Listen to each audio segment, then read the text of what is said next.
পুলিশের ব্যবহৃত সরকারি যানবাহন হামলার লক্ষ্যবস্তু হতে পারে এমন গোয়েন্দা তথ্যের ভিত্তিতে দেশব্যাপী বিশেষ সতর্কতা জারি করেছে পুলিশ সদর দপ্তর। 1 আগস্ট জারি করা এক বার্তায় দেশের সব মহানগর, রেঞ্জ, জেলা ও মাঠ পর্যায়ের ইউনিটকে নিরাপত্তা ব্যবস্থা আরও জোরদার করার নির্দেশ দেওয়া হয়েছে। নির্দেশনায় বলা হয়েছে, পুলিশের জিপ, পিকআপ, বাস সহ বিভিন্ন সরকারি যানবাহনের নিরাপত্তায় সর্বোচ্চ সতর্ক থাকতে হবে। দায়িত্ব পালনকালে কোনো যানবাহন থামানোর প্রয়োজন হলে তা অবশ্যই নিরাপদ স্থানে পার্কিং করার পরামর্শ দেওয়া হয়েছে।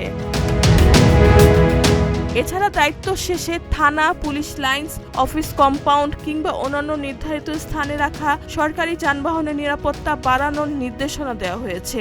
এসব স্থানে নিয়মিত টহল, বাড়তি নজরদারি এবং সন্দেহজনক ব্যক্তি বা বস্তু শনাক্তে বিশেষ সতর্ক থাকতে বলা হয়েছে।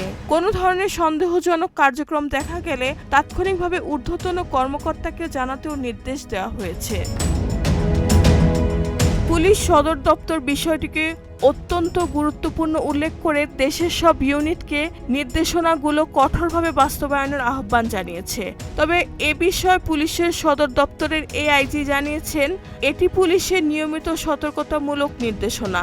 পুলিশ সদস্যদের আরও সজাগ রাখতেই এই বার্তা দেওয়া হয়েছে, তাই সাধারণ মানুষের আতঙ্কিত হওয়ার কোনো কারণ নেই। রেহানা বেগম, প্রজন্ম 24।